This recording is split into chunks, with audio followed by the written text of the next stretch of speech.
네, 반갑습니다. 숭실대학교 유효상 교수입니다. 제가 말씀드릴 내용은 앞에 두 분 발표하신 거랑 조금 결이 다른 민간의 그 이노비지 기업들의 구체적인 엑시 전략 같은 것들을 어떻게 짜면 되는지를 좀 말씀드리고자 하는데요. 지금 코로나 이후에 어저께 시점으로 전 세계 시가총액 상위 기업 1등부터 10등까지 이렇게 되어 있는데 대부분 다 아시겠지만 애플, 마이크로소프트, 아마존, 구글, 페이스북, 텐센트, 대만의 타이완 세미컨덕터, 테슬라, 알리바바, 벅쇼, 해스웨이 이게 글로벌 탑 10 기업인데 불행히도 우리나라 기업은 들어가 있는 게 없고요.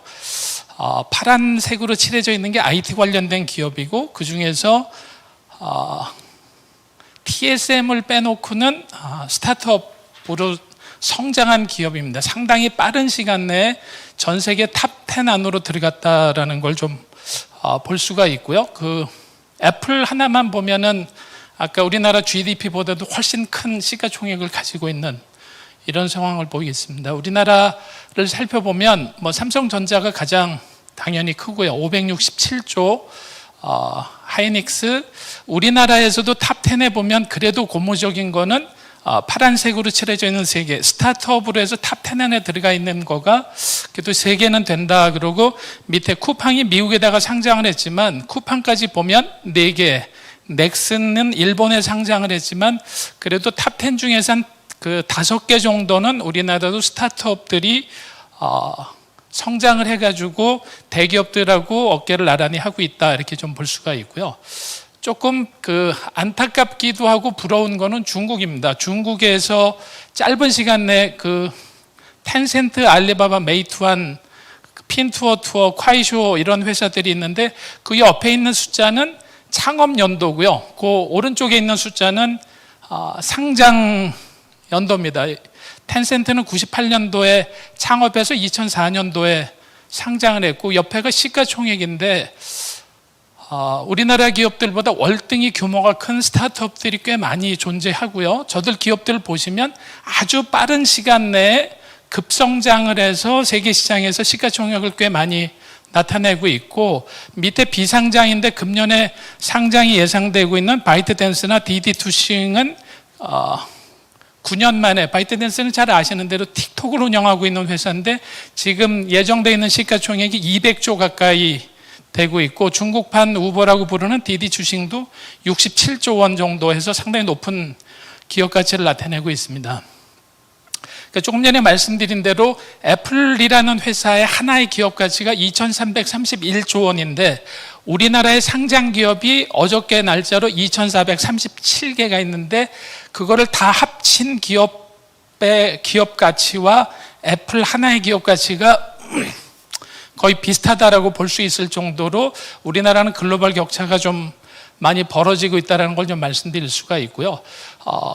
스티브 잡스가 죽고 난 다음에 애플이 오히려 시가총액이 훨씬 더 많이 상장을 했는데 상당히 많은 사람들이 스티브 잡스가 없는 애플은 혁신이 없어지기 때문에 애플이 기업 가치가 많이 떨어지고 순위에서 많이 밀려날 거다라고 그랬는데 오히려 팀 쿡이라는 전문 경영인이 들어와서 비즈니스 모델 피벗을 아주 잘해서 지금 압도적으로 세계 1등 기업을 나타내고 있는데요. 그래서 이노비지 기업들이 잘하고 계시지만 요새 얘기 많이 하고 있는 비즈니스 모델 피버팅이라는 거, 피벗에 대한 거에 대해서 관심을 좀 많이 가지시면 좋겠다는 생각이 들고요. 그래서 에릭 리스라는 컨설턴트가 써놓은 그 유형이 비즈니스 모델 피벗하는 종류를 10개 정도를 써놨는데요. 원래 피벗이란 말은 농구 용어입니다. 농구에서 한쪽 발을 디디고 패스할 때 두 발을 동시에 뛰면은 파울이 되는 거고 한 발을 디디면서 패스를 할 때를 찾기 위해서 노력하는 거랑 마찬가지로 본 그 사업 내용을 중심축에다가 두고 여러 가지 다각도로 비즈니스 모델을 좀 개선하려고 하는 노력을 피벗이라고 그러는데 애플이 피벗을 상당히 잘해서 세계 1등을 하고 있다 이렇게 말씀드릴 수가 있고요. 아마존과 같은데 이렇게 거의 비상식적인 성장 커브를 그리고 있는데 우리나라 이노비즈 기업들이 바라는 그래프일 거라고도 생각이 되는데요. 그래서 요새는 이제 이 아마존 학습 효과가 생겨서 아마존과 같이 저렇게 고도 성장을 지속적으로 하려면 어떻게 해야 되느냐에 대한 연구들을 많이 해서 링크드인을 만들어서 마이크로소프트에다가 32조 원에 매각을 했던 그 리드 호프만이 쓴 책이죠. 블리츠 스케일링이라고 스탠포드 대학의 강의 제목이기도 한데 조금 전에 보여드렸던 글로벌 탑 10 기업들은 어떻게 저렇게 빠른 시간 내에 고도 성장을 했을까에 관련된 사례를 모아놓은 책인데요. 관심 있으신 분들은 작년에 우리나라 번역책으로도 나왔기 때문에 보시면 도움이 될 것 같은데 핵심을 간단하게 말씀드리면 속도를 상당히 강조를 많이 하는 겁니다. 속도를 강조하는데 단순한 속도가 아니라 불확실성이 큰 시장 내에서는 불확실성이 클 때는 효율을 중시하려고 그러다 보면 머뭇머뭇거리게 되고 기회를 놓쳐서 도태될 수밖에 없기 때문에 불확실성 하에서는 무조건 속도전이 중요하다. 그래서 상당히 빠르게 블리츠 스케일링이라는 말은 그 기습 공격을 통한 고도 성장 전략을 얘기를 하는데 이렇게 하려고 그러다 보면 반드시 포기해야 되는 게 있습니다. 뭘 포기해야 되냐면 이 기습 공격을 하는데 수익을 내기가 어렵기 때문에 시장 점유율을 높이기 위해서는 대규모 적자를 감수하면서 추진을 해야 되는데 그래서 이것들이 초격차 전략 나중에 이제 승자가 되면 독식을 하게 되는 이런 현상 때문에 이런 그 고도의 재정 전략을 쓰게 되는데 이 중에서 가장 중요하게 보고 있는 거가 비즈니스 모델입니다. 고도 성장 전략을 쓸 수 있는 비즈니스 모델을 갖고 있어야만 이걸 쓸 수 있다는 건데 잘 아시는 대로 회사에 그러면 돈이 어딨냐 캐시플로우에 대한 이런 부분을 보면 전통적인 기업들은 매출액에서 이익을 만들어서 오퍼레이팅 액티비티를 통해 가지고 영업 현금 흐름을 만들어내지만 스타트업들이나 이런 그 블리츠 스케일링 전략을 쓰는 데는 영업을 통해서 돈이 들어오지도 않고요. 파이낸싱 액티비티라는 건 잘 아시는 대로 은행에서 돈을 빌리는데 그것도 불가능하고 담보 여력이 없기 때문에 결국은 투자자들하고의 관계를 잘 맺어서 투자자들이 어마어마한 돈을 대주게 되는 이런 전략을 쓰는 기업들이라고 볼 수가 있는데요. 최근에 잘 아시는 대로 쿠팡이 미국에 상장하면서 상장 첫날 그 다음 날까지 시가총액이 120조 원까지 올라갔다가 지금 80몇 조 선에 서 있는데 누적 적자가 4조 6,700억 원이나 됩니다. 지금까지 흑자를 내본 적이 없는데 쿠팡이 얼마를 투자 받았냐면 지금까지 4조 2천억 원을 투자를 받았고 이번에 미국에 상장하면서 5조 원의 자금 조달을 했기 때문에 4조 6천억이라는 적자를 다 까고도 현금으로 4조 몇 천억을 갖게 되는 이런 걸 볼 수가 있고요. 야놀자도 곧 상장한다고 되어 있는데 야놀자도 기업 가치가 7조 원에 가깝게 되어 있는데 야놀자도 적자가 나고 있는데 투자 금액은 적자난 규모 이상으로 투자를 받고 있다는 거고요. 그다음에 마켓컬리도 미국에다가 상장을 한다라고 최근에 발표를 했는데 이들 기업이 1조 기업 가치가 있는데 실제로는 훨씬 더 많은 거를 기대하고 있다 그러는데 보시는 대로 마켓컬리도 단 한 번도 흑자가 나본 적이 없습니다. 흑자가 나본 적이 없는 상태에서 보시는 대로 투자를 받은 금액을 비교해 보시면 적자 나는 규모보다 훨씬 더 많은 투자를 받아서 투자 현금 흐름이 플러스이기 때문에 이걸 가지고 기업을 키워나갈 수 있다는 거고요. 여러분들이 최근에 뭐 잘 아시는 직방 이런 데도 보면은 투자를 꽤 많이 받고 있어서 여기도 적자 규모보다 투자 금액이 더 커져서 이런 기업들은 안심하고 계속해서 블리츠 스케일링 전략을 쓸 수 있다는 거고요. 그 외에도 당근마켓도 그렇고 오늘의 집도 그렇고 다 비슷한 전략을 쓰고 있습니다. 이들 기업들이 곧 유니콘이 될 기업들로 알려져 있고 그런데요. 그러면 이런 그 스타트업들이나 이런 데만 블리츠 스케일링 전략을 쓰는 게 아니고요. 지금 글로벌 반도체 기업 중에서 TSMC라는 회사가 파운더리 부분에서는 압도적으로 1등을 차지하고 있는데, 아까 보시는 대로 시가총액이 700 몇십 조로 삼성전자의 2배 가까이 되고 있습니다. 물론 반도체 부분만 뽑아놓고 보면은 3배 이상 큰데, 여기 보시면은 TSMC가 55%의 시장 점유율을 가지고 있는 거를 보실 수가 있고, 삼성전자가 16%로 2등을 하고 있는데, 이 TSMC가 얼마 전에 발표를 했죠. 삼성전자가 투자하려고 하는 금액보다 3배나 더 큰 금액으로 아예 따라오지 못하게 완전히 누르고 가겠다, 이런 전략으로 며칠 전에 발표를 했고요. 인텔도 여기에다가 앞이 안 보이지만 우리도 한 20조는 투자하겠다, 이런 발표가 있어서 삼성이 좀 상당히 난감한 이런 상황에 처해 있다는 걸 알 수가 있고요. 최근에 그 LG 화학에서 배터리 회사가 분사가 됐었는데, 이 전기차의 배터리 점유율을 보면은 중국의 닝더스다이, 영어로는 캐틀이라고 부르는 회사가 전 세계 1등인데, 얘네들이 지금 24.2%를 나타내고 있고요. LG가 22.6%인데 조금 더 격차가 벌어졌습니다. 중국 회사가 더 커졌는데, 이들이 보시는 대로 성장 속도가 이렇게 상당히 가파르게 올라가고 있는데, 5조 원을 투자하면서 2위하고 격차를 상당히 벌리기 위해서 선투자를 하겠다라는 겁니다. 그래서 앞이 보이지는 않지만 미래가 불투명한 상태에서 상당히 많은 금액을 투자하면서 2위하고 격차를 벌려서 승자 독식 시대를 열어가겠다라는 전략들을 쓰고 있고요.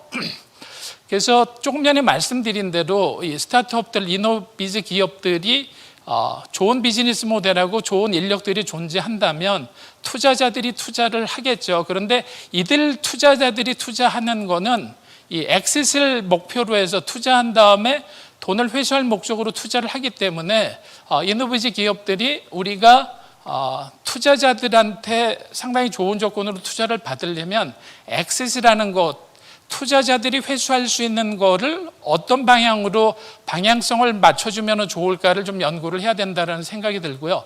이렇게 기업들이 좋은 비즈니스 모델을 가지고 스타트를 했더라도 상당히 많은 기업들은 망합니다.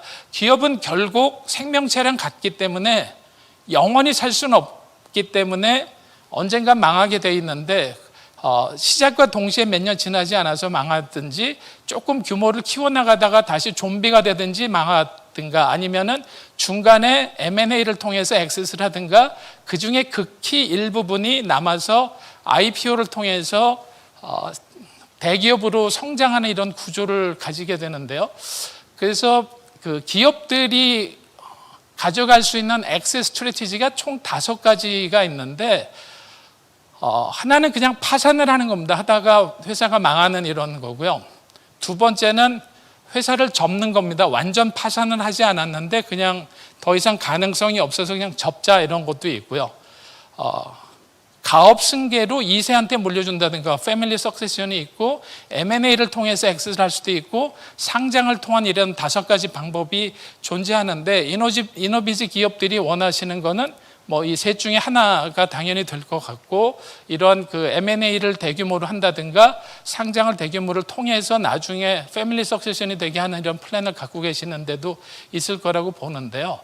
하버드하고 CB인사이트에서 연구한 자료를 보면 스타트업은 성공률, 생존율이 10%밖에 안 되니까 90%는 어쨌거나 망하게 되어 있고요. 이 망한 기업들 중에서도 70 내지 75%의 기업들은 벤처 캐피탈들이 투자를 했는데, 투자를 받았음에도 불구하고 저 정도 기업들은 망한다라는 거고요. 그래서 스타트업들이 실패하는 이유가 90%가 망하는데, 가장 큰 이유는 마켓이 없는 상태에서 시장이 원치 않는 제품을 만들어서 실패하는 게 첫 번째 이유로 되고, 두 번째는 돈이 떨어지면 망할 수밖에 없으니까 저런 순서대로 정리가 되어 있습니다. 그리고 이게 시사하는 바가 큰데요. 우리나라는 조금 안타깝게도 이런 체계적인 데이터가 없어서, 조금 전에 김선우 단장님도 데이터를 많이 축적해서 노력을 하시는 걸로 알고 있는데, 엔젤 투자를 한 번이라도 받은 회사들 중에서 IPO를 가는 게 미국인 경우에 0.1%밖에 안 됩니다. 그래서 우리가 흔히 그냥 투자를 받고 키워서 IPO 하면 되지 이렇게 얘기를 하지만 IPO가 1년에 수십 건 일어나는데 1년에 만들어지는 스타트업들은 한 10만 개씩 만들어지고 그러다 보니까는 투자를 한 번이라도 받은 기업 중에서도 IPO를 할 수 있는 확률이 저렇게 작기 때문에 이노비즈 기업들도 IPO뿐만이 아니라 중간에 성공적인 다른 엑sit 전략을 찾아야 된다 이렇게 말씀드릴 수가 있고요. 2016년도 통계청 자료에 보면 이런 데이터도 많지는 않은데요. 2016년도 기준으로 보니까 우리나라 기업의 평균 수명이 15년 정도에 불과한 거로 돼 있고 맥켄지가 발표해 놓은 거 보면 글로벌에서도 평균 수명이 2015년도에 15년 정도 된다 그러는데 2020년이 되면은 기업의 평균 수명은 10년 정도 안팎에는 안 된다 이런 얘기를 하고 있고요. 엑센추에서도 보시는 대로 기업 수명 한 10년 정도 그러면은 우리가 지금 중간 성장 단계에서 스케일업을 하는 동안에는 기업이 무한대로 영원히 갈 것 같지만 실제로 통계에서 보여지는 대로 기업 자체는 유한하기 때문에 어느 정도 목표를 가지고 엑스 전략을 짜야 된다라는 이런 거고요. 이게 가장 티피컬한 실리콘밸리의 데이터를 보여주는 겁니다. 여기에 예를 들어서 100개라는 기업이 창업을 했다고 치고요. 창업한 100개 기업 중에서 한 번도 투자를 받지 않은 상태에서 17%가 엑싯을 하고요. 매각을 하는데 이거는 다 파이낸셜 인베스터가 아니라 해당 인더스트리에 있는 대기업이라든가 중견기업이라든가 이노비즈 기업들한테 엑싯을 하는 거고 이 중에 한 번도 투자를 받지 않고 망하는 데가 56%나 되고요. 투자를 받는 데가 시드라도 투자 받는 회사가 27%, 이 100개 중에 27개 남은 것 중에서 14%가 엑싯을 하고 이 중에 또 44%가 망하고 이런 식으로 가서 끝에 가서 남는 기업들은 극히 일부분이고요. 이렇게 해서 엑싯을 할 수 있는 기업은 전체의 25.7%밖에는 안 된다라고 말씀드리고 이거의 97%가 M&A를 통해서 엑싯을 하기 때문에 우리나라도 빨리 IPO가 아니라 M&A에 대한 전략들을 구체적으로 써야 된다 이렇게 말씀드릴 수가 있고요.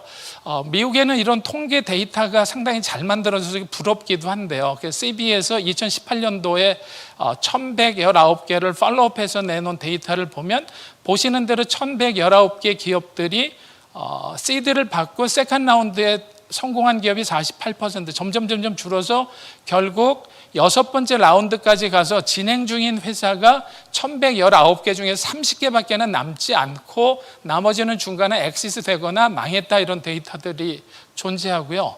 또 다른 데이터셋에 보면은 1027개 데이터셋을 가지고 보니까 6번 투자를 받고 지금 생존하고 있는 기업이 9개. 저것도 꼭 성공적으로 IPO를 했다라는 건 아니고 앞으로 어떻게 될지는 모르는데 여기 보시면 1127개 중에서 이렇게 망한 기업들이 대부분이고 엑싯은 12%, 6%, 3%, 1% 이렇게 되는데 흥미로운 거는 뭐냐면 엑싯이 M&A를 통한 엑싯이 언제 잘 되죠? 이게 의외로 초기일 때 M&A 성공 가능성이 꽤 높다라는 겁니다. 오히려 투자를 받고 키워나가다 보면 오히려 엑싯하는데 걸림돌이 되기 때문에 우리는 스케일을 키워나가고 싶은데 엑싯은 점점 스케일을 키우면서 멀어진다라는 거가 통계로 보여지고 있고요. 그래서 이 부분을 우리가 스케일업을 하면서 목표 지향적으로 움직여야 된다라는 거를 좀 볼 수가 있고요. 말씀드린 대로 2016년도 데이터를 보면 97%가 엑싯을 M&A로 한다라는 데이터가 또다시 존재하고 있고요. 그 다음에 엑싯을 할 때 거의 반 정도가 50% 정도가 얼리 스테이지에서 시드나 시리즈 A를 받은 상태에서 엑싯을 한다라는 거를 알 수가 있습니다. 그리고 세계적인 컨설팅 펌에서도 그렇고 엑싯하는 타이밍을 변곡점에서 우리 회사가 앞으로 대박이 날 것 같다라는 이 변곡점 상태가 가장 최적의 상태다 이런 얘기를 하고 있습니다. 대부분은 우리 회사가 드디어 성장 궤도를 본격적으로 타고 가는데 이때 엑싯을 한다? 넌센스다 이렇게 얘기를 하고 있는데 이때 엑싯을 해야 되는 이유는 가장 좋은 조건으로 엑싯을 할 수 있기 때문이다 이렇게 얘기를 하고 있고요. 이 Strategic Exit Corporation이라는 회사의 그 닥터 피터가 써놓은 게 상당히 의미가 있는데요. 옵티먼 파이낸셜 스트래티지를 스타트업 하는 회사들은 여기 보시면 이너비즈 기업들 같이 테크놀로지 앙트로프로너들은 시드 엔젤 투자를 받고 나서 3천만 불 정도의 엑싯을 목표로 하는 거가 가장 좋은 전략인 것 같다, 이렇게 실리콘밸리에서 얘기를 하고 있는데, 저는 우리나라하고 미국의 규모를 비교해서 미국 애들이 3천만 불 정도, 우리나라 돈으로 300억인데 우리나라에서 한 1,000만 불 정도가 미국의 경제 규모하고 비교해서 적당한 거가 아닌가, 이렇게 생각을 하고 있습니다. 그래서 투자를 받으면, 시드라도 투자를 받으면 바로 엑싯을 준비를 해야 된다, 이런 걸 좀 말씀드릴 수가 있고요. 글로벌에서 지금 보면 그 코로나 이후에, 팬데믹 이후에도 자금이 엄청나게 많습니다. 여기 2020년도에 작년에요, 투자금이 사상 최고로 몰려서 투자가 됐는데 흥미로운 사실이 하나가 있습니다. 투자 금액은 사상 최고인데요, 투자 건수는 재작년에 비해서 1,000건이나 줄었습니다. 저건 뭘 얘기하냐면 시드로 스타트업의 초기 단계에 투자를 하지 않고 이 메가 라운드라는 표현을 쓰는데요, 전문 용어로 메가 라운드는 미국 기준으로 건당 1억 불 이상, 우리나라 돈으로 1,000억 이상 투자된 거를 메가 라운드라고 그러는데, 메가 라운드 투자가 역대 최고, 그래서 돈도 많이 몰려 있지만 될 것 같은 기업한테 많이 투자해서 아주 초기 투자는 개수가 줄고 대규모 투자를 꽤 많이 늘려나간다, 이런 거를 볼 수가 있고요. 같은 슬라이드. 그래서 실리콘밸리는 5대 4대 1의 법칙이라는 게 있는데, 5대 4대 1의 법칙이 뭐냐면 벤처 캐피탈들이 힘들게 선정한 10개 기업들을 보면 10개 기업들이 나중에 5개는 망하고 4개는 좀비가 되고 겨우 하나 회수를 한다라는 거를 얘기를 하고 있습니다. 그래서 조금 전에 보여드린 대로 벤처 캐피탈들은 투자해서 대박이 날 거에 골라서 투자한다라는 얘기가 있고요. 요새 이제 뭐 많이 얘기하고 있는 CBC 같은 경우에도 역대급으로 돈이 꽤 많이 모여 있습니다. 그 벤처 캐피탈뿐만이 아니고요, CBC들도 돈이 역대급으로 많이 모여 있는데, 그리고 이 팜가라고 부르는 빅5가 여기 보시는 대로 M&A를 엄청나게 많이 하고 있는데, 코로나 이후에도 유니콘 기업들, 10억 달러 이상 되는 유니콘 기업들을 꽤 많이 사들이고 있는 거를 볼 수가 있는데, CBC도 돈이 많이 모여 있어서 상당히 활발하게 M&A들을 한다. 여기 보시면은 팀 쿡이 얼마 전에 얘기를 했는데요, 3주 내지 4주에 한 개씩은 회사를 계속 사들인다, 이렇게 얘기를, 상당히 활발하게 오픈 이노베이션을 할 수가 한다라는 걸 볼 수가 있고, 보시는 대로 CBC에서도 2020년도의 데이터에 보면 메가 라운드, 벤처 캐피탈도 1억 불 이상 투자를 꽤 많이 늘렸고요, CBC도 거대한 투자들만 한다라는 겁니다. 그래서 얼리 스테이지의 투자보다는 대규모 투자를 많이 한다라는 걸 볼 수가 있고요. 카테고리로 놓고 보면은 이 핀테크나 AI가 많이 줄었고, 여기 보시는 대로 사이버 세큐리티나 디지털 헬스 쪽이 늘었다라는 거를 볼 수가 있고, CBC 2020년 전체 데이터를 요약해 보면 최근 5년 동안의 딜 규모가, 그 딜의 개수는 줄었다는 겁니다. 돈은 역대급으로 많이 모여 있는데요. 그래서 큰 기업들한테, 쿠팡과 같은 기업들, 뭐 컬리나 이런 식으로 큰 투자들을 많이 하고 작은 투자자들을 줄인다라는 거고, 이게 한편으로는 꽤 부럽기도 하고 우리나라가 좀 고민을 많이 해야 되는 건데, 미국에서는요, 얼마 전에 쿠팡 아까 보신 대로 4조 6,700억 원이 적자가 났음에도 불구하고 시가총액이 100조가 될 수 있는 이유는 뭐냐면, 미국에서는요, 이 그래프는 뭐냐면 적자가 난 상태에서 상장하는 기업의 비율입니다.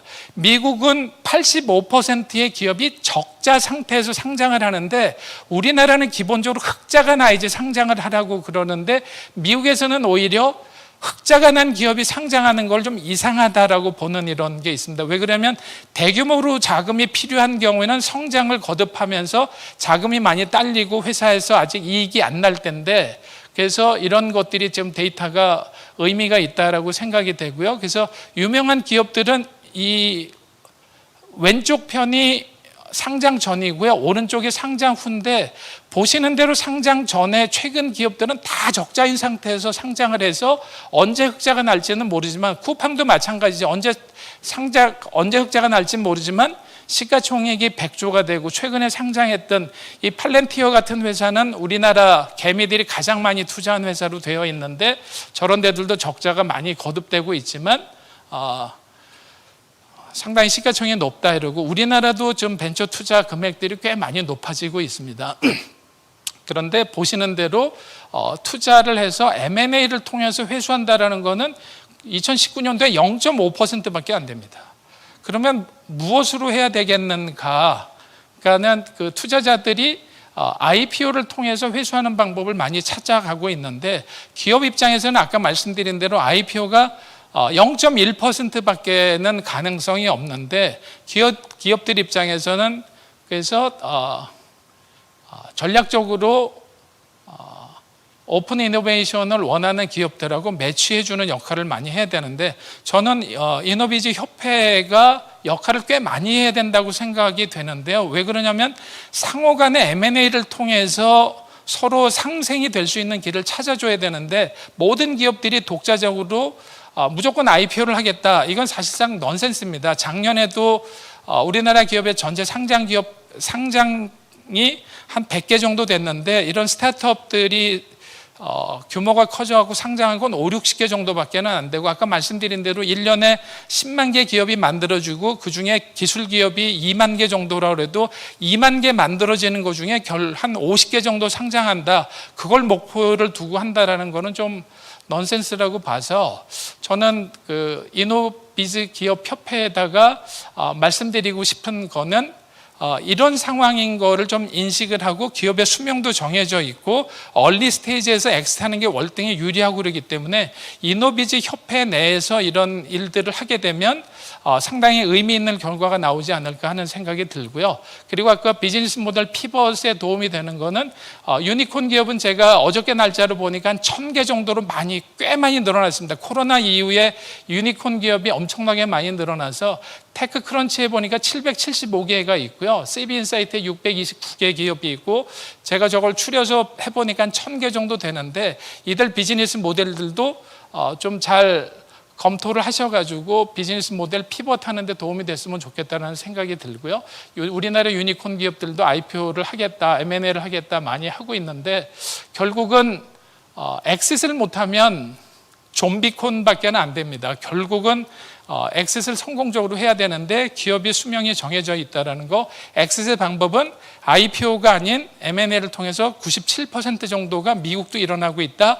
그거를 주도적으로 할 수 있는 단체는 이노비즈 협회다 이렇게 말씀드릴 수가 있을 것 같아서 여기 계신 협회 회원님들끼리 상호 잘 노력을 하셔가지고 좋은 엑싯 전략을 짜면 좋겠다는 생각이 들고요. 미국에는 이런 책들도 많이 나와 있습니다. 얼리 엑싯에 대한 이런 데이터도 많고 이런 책들도 많이 소개가 되고 있는데 이런 거를 통해서 비즈니스 엔젤, 그 페이팔 마피아 같은 것들이 많이 탄생을 하거나 또다시 연쇄 창업을 하는 시리얼 앙트로프러너가 되는 이런 길을 모색하면은 그야말로 우리나라 산업 발전이나 양질의 일자리를 창출하는 데 도움이 될 거다라고 생각이 되고요. 이노비즈 협회에 기대하는 바가 상당히 큽니다. 제 발표 여기서 마치겠습니다. 감사합니다.